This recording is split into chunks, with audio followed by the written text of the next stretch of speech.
Welcome to On Texas Football. I'm Bobby Burton, your host, joined by Gerry Hamilton, the guru of gurus on the recruiting trail.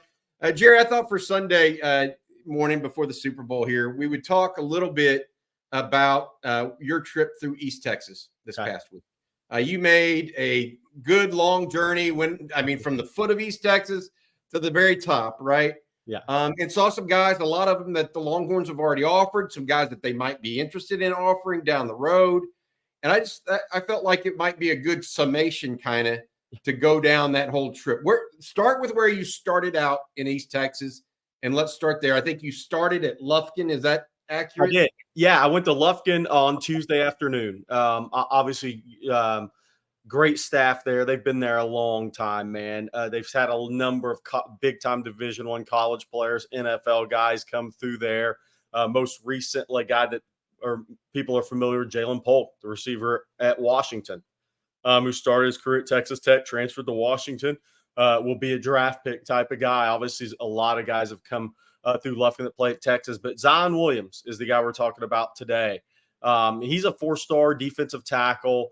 One of the most fun guys to be around in this class for me. He's got a personality. It's weird to talk about a 6'4.5", 325-pound D lineman with 10.5-inch hands and 80-plus inch wingspan and 18 wide shoe that also does theater, that was in theater class, right? He's got personality.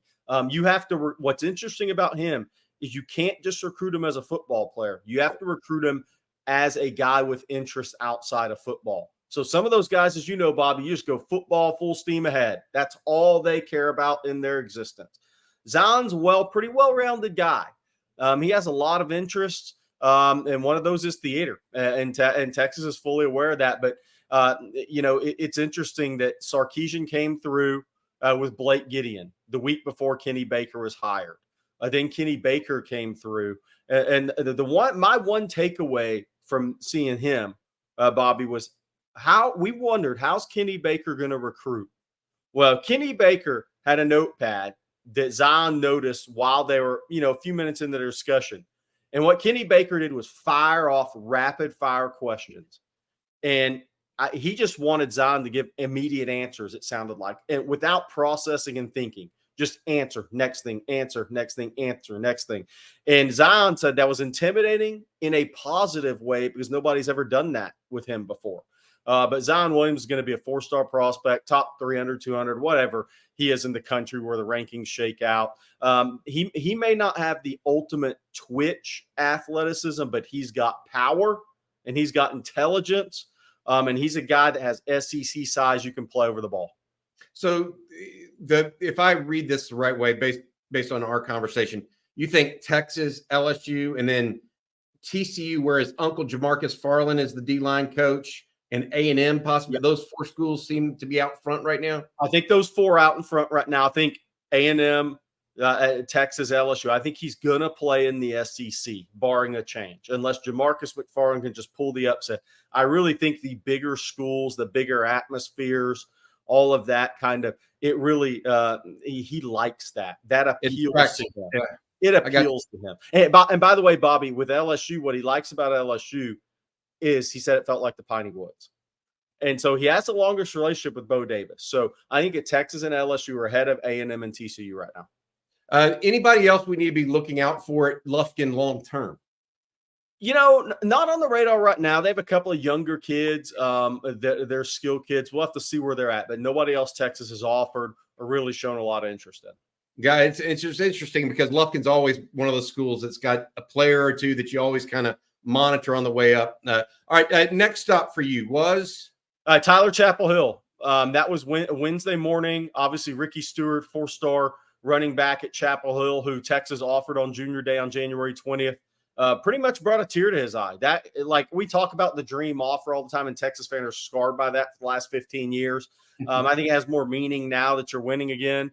But Ricky Stewart, that offer was really meaningful to him. And we had a tweet, a graphic with a quote that said, "I made my mama proud," and people at work congratulated her there in the Tyler area. That offer was a big deal to Ricky Stewart. I think Texas is a big lead over Baylor, SMU's still trying where he was once committed. I think Baylor's number 2, Oklahoma State, Oregon. There's some other schools involved, but as long as Texas keeps the foot on the accelerator there, and they told him it's going to be a 2-back class. That was one of my takeaways from talking with Ricky Stewart. Texas, Tashard Choice told him it's going to be a 2-back class. So they're up front with these guys. That means Jordan Davison out at Mater Dei knows it. That means Texas is looking to take 2 backs once again in a 3rd straight class. Can they get 2 backs in a class every year when you're up front and you're signing to? We'll find out. But then there's also Demetrius Brisbane Jr. at Chapel Hill, the quarterback, do-it-all athlete. He was committed to SMU, flipped to Baylor. The SMU running back coach went to Baylor. So he made that flip. Texas is still recruiting him. Blake Gideon was by the school with Sarkisian, and they told Brisbane and the staff, hey, we still like you. We want you to come back in March. And so they're going to continue to take a look at him. Now, what position is that? It's probably at safety with Blake Gideon. Where does he fall on that board? We'll have to see. But Texas is still looking at Brisbane. But Ricky Stewart right now is a pretty big Texas lean. Interesting. So 2 guys at Chapel Hill. They've been in the state. They're one of the best teams in the state in their classification year in and year out. Then you made a couple other trips up and down that 59 corridor. Where else did you go, Jerry? I went to Kilgore High School. Jaden Sanders, a 2025 corner athlete. Obviously, his father, Nick Sanders, is a really good 3-year starting corner for Gary Patterson at TCU. His mom was an all-conference sprinter at the University of Houston. He has got high-end athleticism. I think hasn't even really begun to mature into it, so to speak. I mean, he's a good athlete on the field, on the basketball court, on the track, but he hasn't really even realized what he can be yet. His father coaches there at Kilgore High. I think Oklahoma State's the favorite there over Baylor. Kansas State, Van Malone offered him the day I was there. Van wasn't there, but they offered. But Blake Gideon's been by the school, went and watched him at a basketball practice. He's a guy who I think, talking to Kilgore staff, I think Blake Gideon's been up front. He's probably 5'6" on our board right now. We're recruiting him. We like him. We're going to continue to evaluate him. Question is, if Texas down the line decided in senior tape, oh, yeah, we want this guy, he'll probably have been long committed somewhere by then, and we'll see what happens. The interesting thing with Sanders is TCU has an offer. And that one is, I think, a little bit surprising to people at Kilgore. Yeah, especially with that Gary Patterson connection. But maybe Baylor, now that Patterson's going there, that connection changes as well. All right, after Kilgore, what was next for you? Yeah, so I went up to Texas High. I drove up to Texarkana, did a little live stream with Ray Peters and CJ, but then went to Texas High on Thursday morning, and they got a number of guys, right? They're one of the original indoor facilities in the state of Texas, still a great facility. But Tredarian Ball, 2026 running back there. Steve Sarkisian, Blake Gideon were by the school in late January. So how much do they like Tredarian Ball? Despite the fact that they have Racine Guillory committed, they went by the school to see Tredarian Ball, 5'10 and a half, 183 pounds, super smooth runner, 30 offers, about all the national offers you can think of. He's got them. He was at Texas Junior Day on the 20th. He really likes Texas. You talk to people around Texarkana, and every single person I talked to said, we'll be surprised if Texas hit this pick. We'll have to see long term. Because, again, if you take 2 running backs in 25 and you turn around and you're going to take 2 in 26, at some point the music stops taking 2 backs a year. But Tredarian Ball likes Texas. Now, we're going young here. I mean, they got a couple other 2026s, a D lineman at 6'4", 290. Texas is looking at, hadn't offered. They have a freshman offensive tackle that started 10 games on varsity, or 11. They made the playoffs, started 11 games, 6'6", 275. He can run, long arm, athletic. He's a guy that will be offered by everybody down the line. He's already got a few. Then I went over to Pleasant Grove. Bobby spent some 2 hours at Pleasant Grove, spent a lot of time with Lance Jackson, recent Texas commit, who was at Junior Day on the 20th, committed on the 21st. Younger brother of Landon Jackson, the Arkansas defensive end, who's really edge players really come on later in his career, has 1 year left at Arkansas. But Lance returned to the diamond, the baseball diamond. He's a pitcher. He threw 95 in front of Pittsburgh Pirates scouts Monday. So he topped out at 95 in his first inning in almost a year and a half. He missed last year with a labrum injury from football. But on the football field, look, you talk to the Pleasant Grove staff. Hey, you talk to Texas High. Then I went to Carthage. We'll get to. I talked to Carthage. They play against Lance Jackson. Everybody knows that big-time athlete. And I was watching him go through some sprint work in the off-season program. And, he's 6'5", almost 260 pounds. And I mean, he runs in the 4.6s. And there's a video on Twitter that we posted it on Texas Football. And I posted that it shows it. I mean, Bobby, I know you liked that when you saw it. But he's a guy who could play edge. He could play tight end. You talk to one high school coach, head coach in East Texas, they say tight end. You talk to the other, said, man, you want to develop him at edge. That's the level athlete you're talking about. Yeah, I saw that, and I was immediately, okay, this is a guy that can be as good as he wants to be. That's exactly right. Whatever he decides to do. My thought there in all these trips, it just amazes me. Like in Dallas or Houston, you just bebop around every 10 minutes to another high school. But when you make these trips, it's a day-long process. Oh, I'm going to start out down here in this part, and I'm going to make my way up all the way up to 59. Where else did you go after Pleasant Grove and Texas High? Yeah, I made my way to Carthage. And to your point, Bobby, what's fun about that is it's too bad we can't run like a live stream while I'm driving because that'd be too dangerous. But, you sit there and you pass Jefferson, home of Montre Holland, who you went to see and covered, a big-time offensive guard out of FSU and in the NFL. You go to Atlanta, Randy Garner, Derek Blaylock, all the guys that come through there. And your memory just runs wild on all the great players in East Texas. Hooks, Billy Sims, Queen City, Jason Peters. I mean, you think about all the talent over the years that's come out of just that area on 59, just up and down 59. Tatum. Yeah. So I went back south and went to Carthage. Got a chance to spend, 4 hours with Scott Surratt, who, if there's a better coach in the state of Texas. I mean, no offense, Todd Dodge. But Scott Surratt's won 9 state titles in 16 years. 9. And they've come close 3 other times. I mean, it's unbelievable what he's done. His offensive mind is on par, in my opinion, with the DeBoers, Steve Sarkisians of the world. He's just stayed in the high school ranks. He's turned down college football. He wanted to coach his son, Jet Surratt, who is a sophomore starting quarterback, threw for 3,800 yards and 46 touchdowns. But they have a number of guys. KJ Edwards, 26 running back, who can really press the hole and accelerate. He's not a big back, 5'9 and a quarter, 5'9 and a half, 175.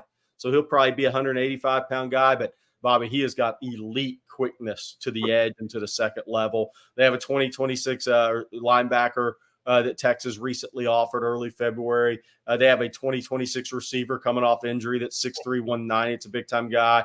And then Jet Surratt, is interesting. This is one thing, Ethan Burke took me to, he took me to the lacrosse field for the first time in my career. Yeah, Ethan Burke, you're talking about how Jet Surratt's taking you to golf.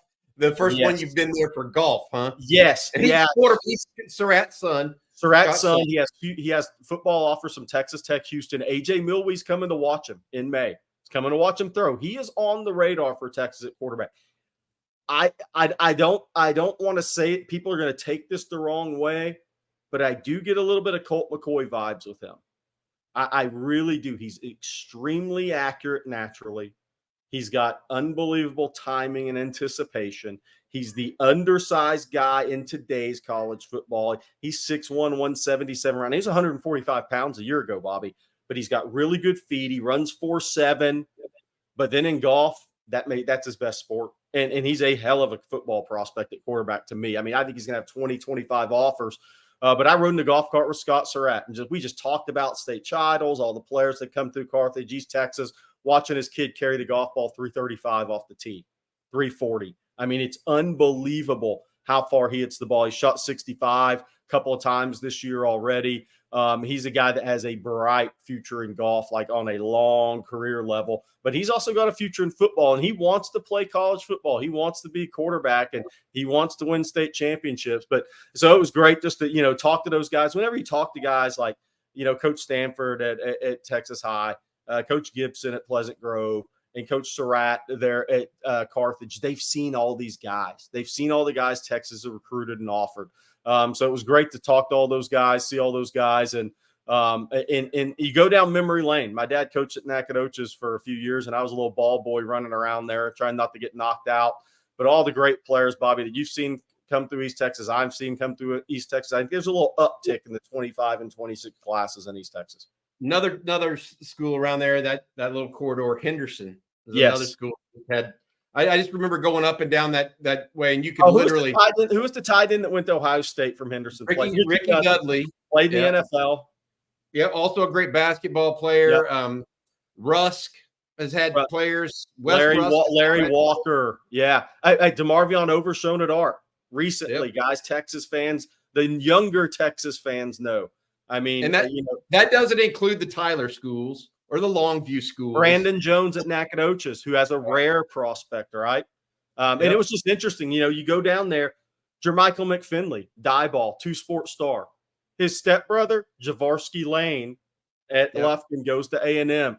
I mean, it's memory lane there, Longview. I mean, all the guys that have come out of Longview. I mean, my God. Marshall's another one we didn't mention. Yeah. Yep. East Texas is a special place in high school football across the state. Hey, Jerry, thanks for that update. I do want to ask, I'd be remiss, people would kind of chastise me if I didn't ask you this. What'd you think about the basketball team's performance? All our basketball fans always love what you have to think about them. Yesterday, they wiped the floor with West Virginia. Couldn't have come at a better time. First of all, Trey Johnson, 5-star guard, signee, future lottery pick. He was there with Nick Cody, top 55 kid in the country, 6'9" forward that signed with Texas. They were both on campus for that game. Couldn't have come at a better time. Ruff lost to Iowa State. Couldn't throw it in the ocean, right? Max Asmus rarely has a game where he can't make a wide open shot. They just didn't shoot the ball well enough against Iowa State to stay in it against a good defensive team. But, I mean, Dylan Dessou makes his first 6 threes in a game. Anytime you can get those guys in a ball screen game. Now, West Virginia's 8-15. They're getting tired. They have no depth after everything that went on there. But it was a game where Dylan Dessou made everything he looked at. So whether that's in the ball screen game, right wing, right corner, left corner, top of the key, I mean, he made every clean look he had in that game Saturday. And Max Asman ends up with 5 threes. Tyrese Hunter caught fire late. Kendall Weaver's energy is just unbelievable. 13, I think 6 rebounds. Plays above the rim at 6'3", great defensive player. And I think that's what's really helped Texas as they continue to try to find their way here and gain some consistency. He can guard the other team's best guard at times. And that means Hunter and Asmus don't have to. And that's a big deal moving forward. Texas maybe lacks a little wing size there. But Dylan Mitchell played well, played within himself Saturday. But West Virginia was no match for Texas. Once they got tired defensively, they couldn't guard them in man in the 2-man game. They tried zone. They tried 3-quarter court. But when Texas is knocking down threes, they were 15 of 32 from 3. When they're knocking down threes, I mean, they can play with and beat anybody. Now they got to knock them down next week because they're traveling to U of H. Yeah, but right now they're set. Bobby, by the way, they're 7-8 seed in the NCAA tournament right now. So despite the Big 12 record, the Big 12 is so tough. Texas is still considered well inside that bracket line right now. Joe Lenardi had him a 7 seed headed into the game. The 10 seed in Charlotte in his bracketology, Texas A&M. Wouldn't that be fun? Have to go to Charlotte, North Carolina to play the Aggies. Hey, I want to say one last thing. Thanks for that update on basketball. You mentioned Jet Surratt and golf. Just so happens Colt McCoy, our friend, is a pretty good golfer himself. And they travel the same. I get Colt McCoy vibes from this guy. I mean, these Bobby, these guys that have the ability to really focus. They have the ability to focus. And if you're really good in golf, you can focus. That means things around you in your peripheral don't bother you. That makes really good quarterbacks. Yep, sure can. All right, that's going to do it for a Sunday morning. Thanks, Jerry, for joining me this early and stuff. We get this done. Everybody enjoy the Super Bowl. Have fun with friends. We're going to be out tonight. We're not going to be doing our regular Sunday night live stream. Let you guys enjoy the Super Bowl with your friends and family. Jerry, thanks for the tour of East Texas. You guys have a good one. Hook 'em.